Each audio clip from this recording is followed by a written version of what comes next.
আলহামদুলিল্লাহ, আমার আল্লাহর কাছে প্রথমেই শুকরিয়া আদায় করছি যে আমার আল্লাহ আমাদেরকে এমন একজন জালেম থেকে মুক্ত করেছেন। সবাই বলি আলহামদুলিল্লাহ। ভাইয়েরা আমার, আজকে কি লাগতেছে আমার বলার কোনো আমি বুঝতে পারতেছি না কি বলবো। আজকে আমি যারা আন্দোলনে শরীক হয়েছেন, যারা আন্দোলনে শাহাদাত বরণ করেছেন, যারা আন্দোলনে আহত হয়েছেন, সবার কাছে আমি এবং আমার দল কৃতজ্ঞ। বিশেষ করে আজকে বাংলাদেশ স্বাধীনতায় এবং বর্তমান স্বাধীনতায় যারা শাহাদাত বরণ করেছেন, আল্লাহ তাদেরকে শাহাদাতের মর্যাদা দান করুক, এই দোয়া করি। আর আমি আজকে একটা বার্তা দিতে চাই, আমার নিজের ব্যক্তিগত বার্তা। যারা আমরা একত্র থেকে আন্দোলন করেছিলাম, ব্যক্তি স্বার্থের জন্য যদি আমরা আজকে বিভক্তি ঘটনা ঘটবে, তাহলে কিন্তু 2001 সালের সরকারের পরবর্তী পর্যায়ে যে ঘটনা, সেই ঘটনা আবারও ঘটতে পারে। যেমনিভাবে লগি বইটার ঘটনা ঘটেছিল, তেমনিভাবে সেই ঘটনা ঘটতে পারে যদি আমরা একত্রে না থাকি। মনে হচ্ছে আমি বাকিটুকু বলতে চাই না। এই অবস্থা থেকে পরিবর্তন ঘটাতে হবে, না ঘটালে কিন্তু আমাদের অবস্থা কি হবে আল্লাহই ভালো জানেন। আপনি দলের প্রবীণ নেতা, দলের পক্ষ থেকে বলা হচ্ছে সংস্কারের পাশাপাশি নির্বাচনে গুরুত্ব দেওয়া হচ্ছে। আজকে মহাসচিব বলেছেন সংস্কারের কথা বলে নির্বাচন বিলম্বের কোনো সুযোগ নেই। আপনি কি মনে করেন তাই?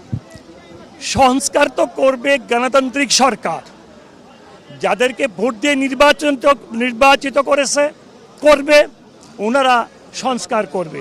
কারণ ওনাদেরকে তো আসলে ডক্টর ইউনূস সাহেব খুব ভালো মানুষ, আমরা সৌভাগ্যবান ওনার মতো একজন আমরা এই সরকারের প্রধান হিসাবে পেয়েছি। এবং এটা পাওয়াটা এটা আল্লাহর রহমত, আল্লাহর দয়া। উনি কিন্তু আমাদের অবস্থাটা বুঝবে, এই জন্য বুঝবে উনি মিথ্যা মামলার আসামি, উনি কোর্টে দাঁড়াইছেন, উনি হাজতের সম্মুখীন হয়েছেন আমাদের মতোই। উপদেষ্টা পরিষদে যারা আছে তাদের মধ্যে কিন্তু একজন বা দুইজন এরকমটা হতে পারে, আর বাকিরা কিন্তু বুঝবেন আমাদের অবস্থা। আপনারা দোয়া করবেন যাতে করে আল্লাহ আমাদেরকে এমন তৌফিক দান করে যাতে করে শহীদ যারা হয়েছেন তাদের রক্তের সাথে যেন আমরা বেইমানি না করি। আর বিশেষ করে আমার একটা অনুরোধ থাকবে, এই যে 2001 সাল থেকে 2006 সাল পর্যন্ত আমাদের ভুলের জন্য কিন্তু অনেককে শাহাদাত বরণ করতে হয়েছে।